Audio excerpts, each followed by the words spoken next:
2026 की शुरुआत एक बड़ा सवाल लेकर आए। गोल्ड इतना महंगा क्यों हो रहा है? सिर्फ डिमांड?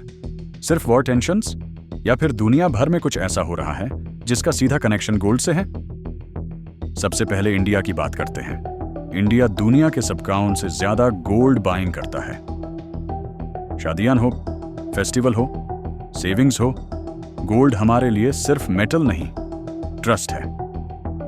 2026 में इंडिया का गोल्ड डिमांड ऑलरेडी हाई चल रहा था और जैसे ही ग्लोबल प्राइसेस बढ़े, इंडियन ज्वेलरी बाइंग में भी एक स्पाइक देखने को मिला।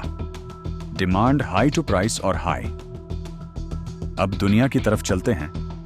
2026 में 3 ग्लोबल इवेंट्स ने गोल्ड को पुश किया। एक यूएस इंटरेस्ट रेट कट्स। जब यूएस में इंटरेस्ट रेट गिरता है, डॉलर वीक होता है, तो इन्वेस्टर सेफ एसेट्स में जाते हैं, तो गोल्ड डिमांड बढ़ती है। $2 इंडेक्स सॉफ्टनिंग, डॉलर नीचे जाते ही गोल्ड ऑटोमेटिकली महंगा हो जाता है, क्योंकि गोल्ड ग्लोबली डॉलर में ट्रेड होता है। 3 geopolitical tension, middle east tension, US China trade uncertainty. जब ग्लोबल रिस्क बढ़ता है, इन्वेस्टर्स का एक ही डायलॉग होता है, गोल्ड ले लो, सेफ है। गोल्ड की सप्लाई पे भी प्रेशर बढ़ा है। 2026 में माइनिंग आउटपुट स्लो हो गया, कॉस्ट ऑफ एक्सट्रैक्शन बढ़ गया और सेंट्रल बैंक्स ने बल्क में गोल्ड खरीदना शुरू किया। स्पेशली चाइना, इंडिया, रशिया, इन सब ने अपने रिजर्व्स बढ़ाए। Supply low to demand, high to price up. एक सिंपल रूल है, जब इन्फ्लेशन बढ़ता है तो लोग गोल्ड लेते हैं। 2026 में ग्लोबल इन्फ्लेशन कंट्रोल में था, पर अनसर्टेनिटी हाई थी।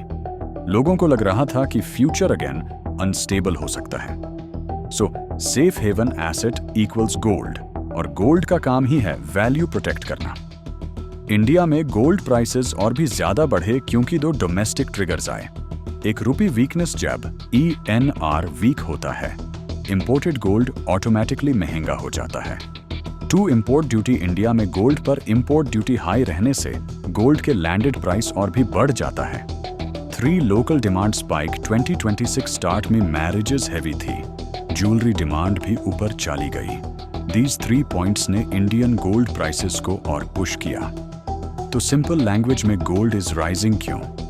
Global uncertainty, dollar weakness, US rate cuts, central bank buying India's high demand, रूपी वीकनेस, इंपोर्ट ड्यूटी प्रेशर। ये सारे फैक्टर्स मिलके 2026 में गोल्ड को एक परफेक्ट रैली दे रहे हैं। आपको क्या लगता है, गोल्ड की रैली अभी चलेगी या मार्केट स्टेबल हो जाएगा? कमेंट में बताएं। और अगर एक्सप्लेनेशन पसंद आई हो तो लाइक, सब्सक्राइब और बेल आइकॉन जरूर दबाएं। मिलते हैं नेक्स्ट वीडियो में फाइनेंस, फन एंड फैक्ट्स के साथ।